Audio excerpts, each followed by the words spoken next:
Eu recebi meu chamado para o ministério, eu estava com 19 anos. Minha mãe sempre falava que a gente era escolhido, era diferente.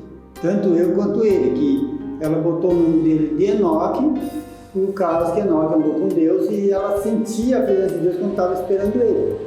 Quando Enoque nasceu, veio uma luz, entrou no quarto assim e foi parar em cima do berço dele. Então a gente tinha isso assim como um sinal de Deus, né? Que ele já foi uma pessoa escolhida desde berço. Né?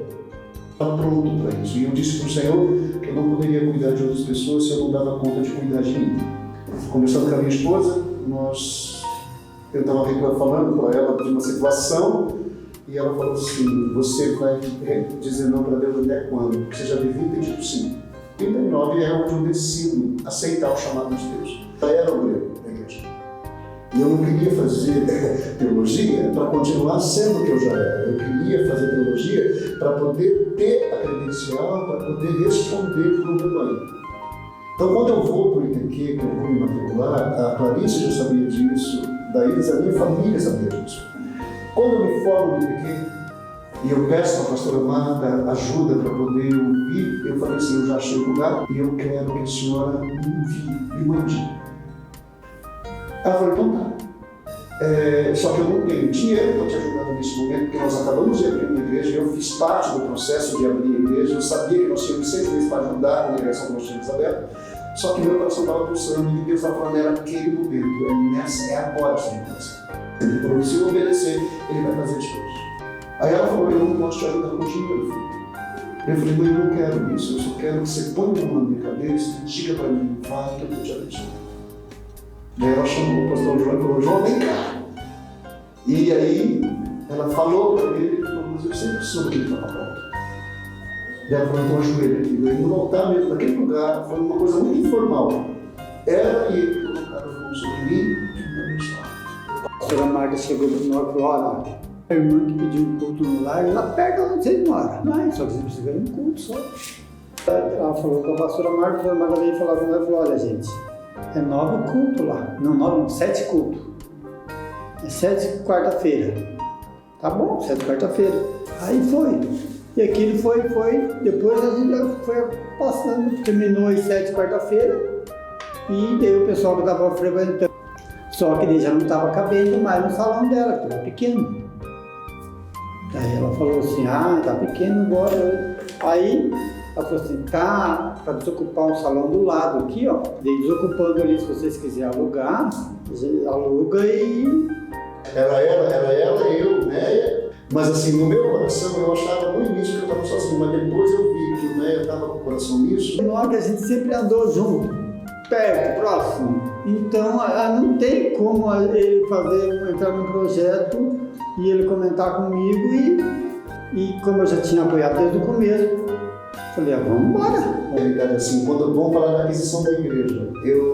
Quando eu falei para ela que eu ia vender todas as nossas coisas para poder comprar a igreja, ela falou assim: nossa, mas é minha herança, pai. Eu falei: pois é. É por isso que eu estou te perguntando. Eu quero fazer, mas eu não vou fazer se você não concordar. E aí ela falou: não, foi Deus que mandou? Foi, então vamos fazer.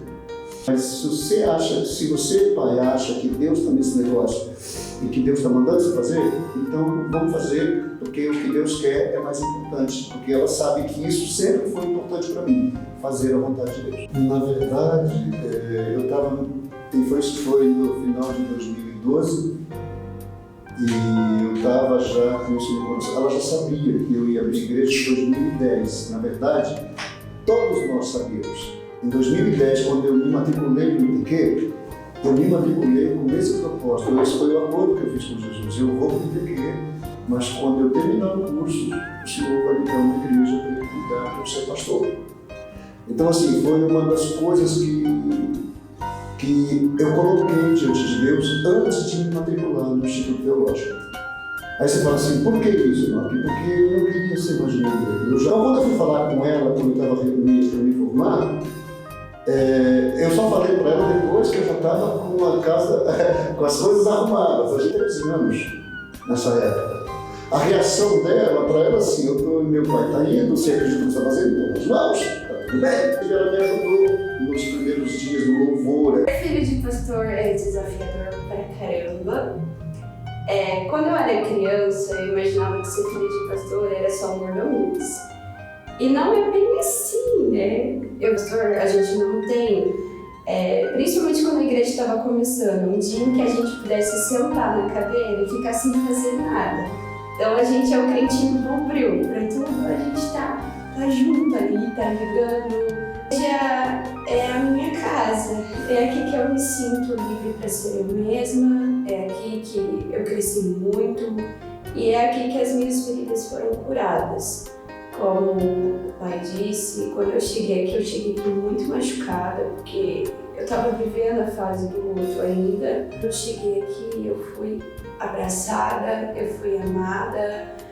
Eu acho que todos nós, na verdade, chegamos aqui de uma forma assim, muito quebrados pela vida. E usamos nossas feridas, cada um de nós nos abraçando, orando e intercedendo uns pelos outros, a gente foi se curando. E eu percebi que eu podia contar com as pessoas aqui de dentro. Que as pessoas aqui de dentro, elas não iam usar a minha dor e a minha ferida contra mim, mas que elas iam me abraçar e iam me ajudar a superar um processo tão difícil da minha vida. E fechou o ano ali e tal, por um ano. O que nós vamos pôr lá dentro? Falei com a pastora Marta, ela arrumou 20 cadeiras. Tinha mais umas 15 cadeiras aqui que tinham deixado aí na mesa, então já deu 35 cadeiras. Na marcenaria do João, fiz o púlpito de MDF, fiz ali aquele mezanino ali, né, o altar ali, como dizem, e coloquei o púlpito lá. Falar nomes de tem várias pessoas aí que ajudaram nesse crescimento da igreja. No primeiro semestre, nós só tínhamos uma reunião que era assim, foi até junho, isso eu lembro que começou em julho, essa oração no domingo, porque nós sentimos uma necessidade de nos reunirmos mais vezes. Aí a gente começou a se reunir no domingo, mas não foi desde o princípio. Aquelas orações de consagração da Santa Ceia, você lembra disso? Domingo, era domingo de manhã. Que antecedia a ceia. Exato. Então isso já é uma prática desde o primeiro ano. Eu lembrava disso aqui. Na verdade, do discipulado mesmo, eu vim participar aqui, começando a volta. Ah, é verdade, deixa eu lembrar. Sim, eu participei. Eu tinha esquecido já, eu participei sim do discipulado antes da igreja, né? Foi lá na casa da minha irmã, da Ancine e Karina. Foi sobre o livro de Efésios. Mas sim, pegava o caderno, anotava, virava a página, anotava. E eu sem caderno, sem caneta, nem nada. No outro dia, ele me emprestou um caderno e uma caneta que eu nem pedi. E eu lembro que eu anotei o dia e mais nada. O primeiro ano para mim foi assim, divisor de águas na minha vida, porque assim, eu cresci numa igreja, só que quando eu vim para cá, eu vim tímida, eu já sabia algumas coisas, já participava de louvor e tudo, mas eu vim tímida. Era um Deus assim que eu não conhecia, então na medida que eu fui conhecendo através da palavra, aquilo para mim foi mudando a minha vida. E me fez querer participar, me fez querer estar junto, e aí eu já me ofereci para fazer parte do louvor. O primeiro que ela me deu no período do discipulado é que ela tinha perdido o interesse em sonhar por coisas ou aspirar por coisas. Ela estava simplesmente passando pela vida, assim, aceitando o que a vida estava oferecendo. À medida que nós fomos caminhando, ela começou a voltar a sonhar com coisas e a falar assim, nossa, é possível fazer. Não é pra mim, eu não posso, eu não vou fazer. E assim, à medida que a palavra foi modificando a minha vida, eu voltei a sonhar. Assim, as primeiras impressões da igreja num todo, assim, ela não mudou só a minha vida, mas mudou a vida de muitas pessoas.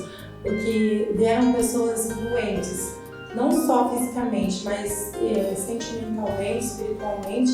E no decorrer do primeiro ano, conforme as pessoas iam ouvindo a palavra de Deus, sabe, da gente? Pessoas foram curadas. Teve uma moça que veio pra cá no começo, o nome dela era Judite, e ela tinha depressão muito forte, ela não falava, ela andava curvada, uma expressão difícil, assim. Que chegou aqui assim, com essa angústia e tristeza, o dia que ela entrou na igreja, meu coração ficou tão cheio de compaixão por essa mulher, que eu falei, Senhor, eu nem tenho ideia do que fazer para ajudar ela, porque eu nunca vivi isso. E no decorrer desse ano, ela foi ouvindo palavra, foi sendo liberta, foi sendo curada, depois ela voltou a trabalhar, e a palavra assim, pregada de uma forma que a gente entrava dentro da história, isso foi muito bom. O instrumento que Deus, a forma como Deus usou a igreja, usou a gente para fazer isso, o amor derramado, o poder foi muito gratificante.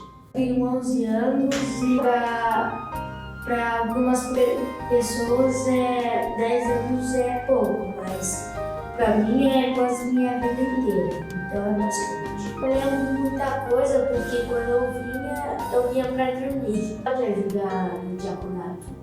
O meu sonho aqui na igreja é ser pastor, ser do louvor e ser um diácono. Que esperança! Olha, a esperança surgiu de um conhecido da gente lá de Minas, que ele veio para cá. O Nock discipulou eles, estava discipulando eles lá. Ele pegou, né, e chegou para o Nock assim, falou, Nock, do lado de vocês, traz na gente uma esperança para nós. A gente tem uma esperança de ter um novo dia. Sabe o que é? Põe esse nome na tua igreja, esperança para um novo dia. Porque é isso que causa na gente uma esperança de um novo dia.